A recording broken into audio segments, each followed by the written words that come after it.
पाकिस्तान जो है वो इस वक्त सिफारती महाज पे है और भारत को वॉर फ्रंट पे धूल चटाने के बाद अब वज़ीर आज़म शहबाज शरीफ जो हैं वो अपनी पूरी काबीना along with field marshal Asim Munir वो इस वक्त दौरे पे मौजूद हैं। तुर्की का दौरा उन्होंने मुकम्मल किया, that was also very significant. वो पहुंचे कल ईरान और कल उनकी बहुत ही आम मुलाकात हुई। Most important obviously Masoud Pezeshkian से तो उनकी मुलाकात हुई, लेकिन उसके बाद सुप्रीम लीडर आयतुल्लाह खामनेई से मुलाकात भी हुई और उन्होंने पाकिस्तान के दौरे की उनको दावत भी दी। बिल्कुल, और ये दौरा इसलिए भी बहुत ज़्यादा अहमियत का हामिल है क्योंकि इस पे फील्ड मार्शल भी मौजूद थे, इस पे डिप्टी वज़ीर आज़म इसहाक डार भी मौजूद थे, तो तमाम तर क़यादत वहाँ पर मौजूद थी। और इसका ये इंदिया यही था कि ऑब्वियसली इस मुलाकात में सारे एस्पेक्ट्स पे बात होनी है, चाहे वो इकोनॉमिक हो, चाहे वो मिलिट्री सपोर्ट हो, चाहे वो अदरवाइज़ डिप्लोमेटिक फ्रंट पर बातचीत हो।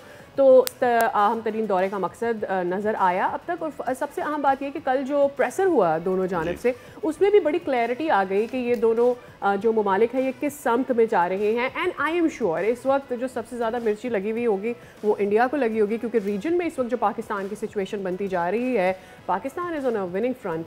दो मामलात पे, एक तो ये कि जब वहाँ पे कश्मीर और पानी की वज़ीर आज़म शहबाज शरीफ ने बात की विद ईरानियंस, और दूसरा कि उन्होंने ये भी कह दिया कि जी हम ईरान के न्यूक्लियर प्रोग्राम की बात करते हैं। तो ये दो चीज़ें, एक तो भारत के साथ मामलात वो अब किस रुख पे जाते देख रहे हैं हमारे एक्सपर्ट्स, और इसके साथ साथ अब जो न्यूक्लियर प्रोग्राम के हवाले से कहा है पाकिस्तान ने, तो उस पर क्या चीज़ होने जा रही है। क्या हम एक नए ब्लॉक की तरफ बढ़ रहे हैं, और अगर हम एक नए ब्लॉक की तरफ बढ़ रहे हैं तो पाकिस्तान के पुराने एलाइज हैं वो क्या सोच रहे होंगे, सब पे बात कर लेते हैं। साबिक सफ़ीर डॉक्टर जमील अहमद खान हमारे साथ मौजूद हैं। डॉक्टर साहब गुड मॉर्निंग सर, अस्सलाम वालेकुम, बहुत शुक्रिया आपके वक्त के लिए।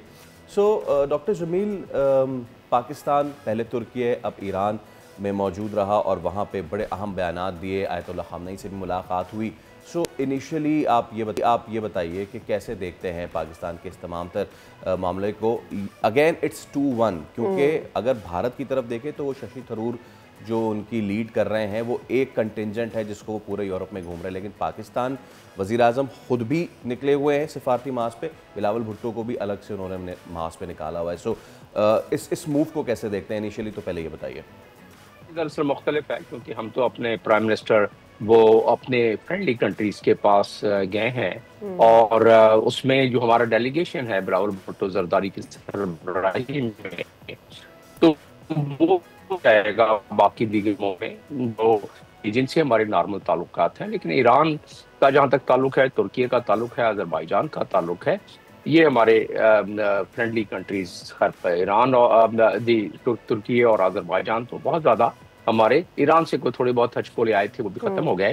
तो जिसकी वजह से जो खित्ते में तगय्युरात हैं और खित्ते में जो इस वक्त हालात व वाक़यात हैं उसमें बहुत ज़्यादा ज़रूरी था कि ये इंगेजमेंट, और ख़ास तौर पर जो 4 रोज़ा जंग थी जिसमें भारत ने अपने तबाह आजमाई करने की कोशिश की और उसको जवाब उसका मिल गया, पाकिस्तान की तरफ से बड़ा फोर्सफुल किस्म का जवाब मिल गया।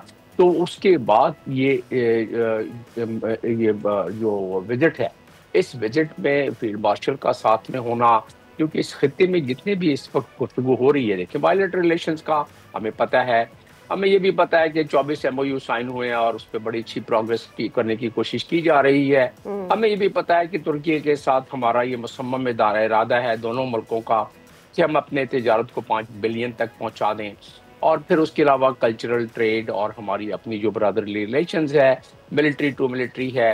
इसी तरह ईरान का इसलिए इसमें बहुत कलीदी मामला आ जाता है कि ईरान को इस पैराहे में देखें कि ईरान चीन का इस वक्त बहुत कलीदी, बहुत इम्पोर्टेंट पार्टनर है। 400 बिलियन के मुआहदे हुए हुए हैं ईरान के साथ, उनकी डिफेंस इंटेलिजेंस कोऑपरेशन का चाइना के साथ मुआहदा है, और चाइना हमारा ज़ाहिर है वो सबसे बेहतरीन दोस्त है दुनिया में। तो चाइना हमारा दोस्त, चाइना ईरान का दोस्त, चाइना इस ब्लॉक में सबसे मुहर्रिक, और चाइना जो है इस वक्त दुनिया की दूसरी इकोनॉमी है और दुनिया की इस वक्त मिलिट्री ताकत के लिहाज से भी दूसरे नंबर पर है। लेकिन चाइना और रशिया की मिलिट्री ताकत मिलाई जाए जो कि इस ब्लॉक का हिस्सा है, तो वो पैरेलल आ जाती है और कुछ मामलात में सबकत अमेरिका से ले जाती है। अब इस पैराहे में देख लेते हैं इस पूरे दौरे को। इस दौरे में क्योंकि फील्ड मार्शल भी साथ थे हमारे सिपह सालार, और जो कंसल्टेंसीज की ज़रूरत है इस वक्त गवर्नमेंट को, प्राइम मिनिस्टर को, वो साथ साथ कंसल्टेंसी भी यकीनन हो रही होगी। और वो ज़रूरी इसलिए था कि अगर वो हॉटलाइन उठाते, बात करते, चेक करते, तो बेहतर ये है कि दस्ती दस्ती हर चीज़ सामने उनको मुहैया थी। और उसमें यकीनन कुछ बातें तो ज़ाहिर है अखबार में आती हैं, कुछ बातें जो हैं पसे पर्दा होती हैं, जो कि खित्ते की हालात और खित्ते के जो इस वक्त उभरते खतरात हैं उसको मद्देनजर रखते हुए की जाती हैं।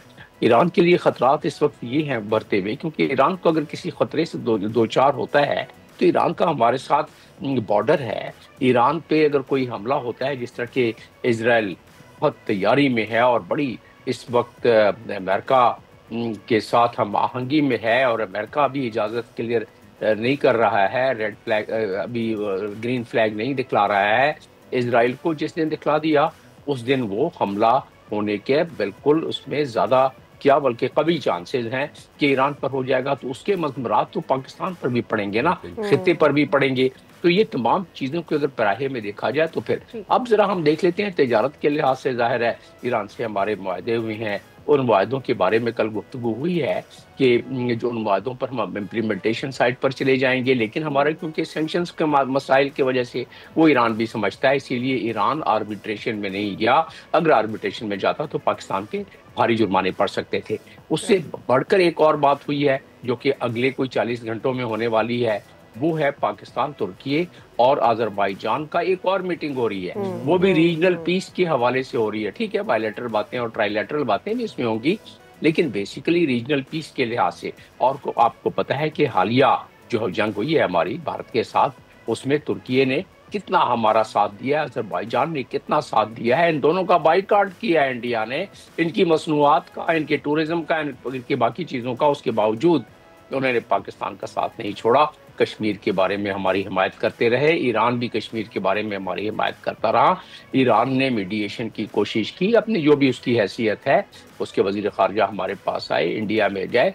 तो उस लिहाज से अगर देखा जाए तो ईरान का ये नरम गोशा और ईरान की जो उन्होंने जेस्चर दिखलाया है ताज़ा तरीन, उसमें और खित्ते की जिस तरह मैंने बताया इलाकाई और जो इस वक्त जियो पोलिटिकल सिचुएशन है उसमें ईरान की अहमियत भी काफ़ी है। ये बताइएगा व्हेन ईरान, जब पाकिस्तान ये समझता है कि हमें तेहरान का जो न्यूक्लियर प्रोग्राम है उसको आगे बढ़ाने में उनको सपोर्ट करना चाहिए, वेयर एज यूएस की अपनी एक काइंड ऑफ रिजर्वेशंस हैं इसके हवाले से, इन तीनों मुल्कों के आपस के रिलेशन को और न्यूक्लियर अटेन करने की तेहरान की ख्वाहिश को मिलाकर किस तरह से देखते हैं इन मुल्कों के रिलेशनशिप को, नोइंग कि इस वक्त जब जंग छिड़ी है तो उसमें अमेरिका का क्या किरदार रहा है दोनों मुल्कों को सेटल करने में? नहीं, अमेरिका का तो बड़ा कलीदी किरदार रहा है, जिसपे वहाँ इंडिया में वो खुश नहीं है इंडियंस इस मामले में कि इंडिया तो हमेशा से ये राग अलापता था कि ये बायलैटरल मामला है। ये मामला कैसे आ गया कि 9 मरतबा ट्रंप ने जिक्र किया कि जी मैंने मीडिएशन में मदद की है और इस तरह मीडिएशन हुई है। तो वो तो इंडिया का वो जो एक डॉक्ट्रिन था कि ये बायलैटरल मामला है कश्मीर का और पाकिस्तान का बायलैटरल मामला है हमारे साथ, किसी तीसरे मुल्क को ज़रूरत नहीं है, तो वो डॉक्ट्रिन ख़त्म हो गया। कश्मीर का काज उभर के आ गया, इसलिए कि वो बायलैटरल मामला नहीं रहा, अब वो मल्टीलैटरल मामला आ गया है। तो आ जाते हैं आपने ईरान चल रहा है, जी जी जी, उसकी तरफ ईरान की आपने बात की। ईरान के जौहरी मामलात में बड़ी ही जिसे कहा जाए कि पॉलिसी स्टेटमेंट दी है प्राइम मिनिस्टर ने, और यकीनन क्योंकि फील्ड मार्शल भी साथ थे तो सोच समझ के दी होगी कि ईरान की जौहरी जो है उसकी सलाहियत को पीसफुल पर्पस के लिए हम उसको बिल्कुल उसकी फेवर करते हैं, जो कि इजराइल की मंशा के बिल्कुल खिलाफ है। और इजराइल और America is Israel and Israel is America. इसका मतलब क्या हुआ?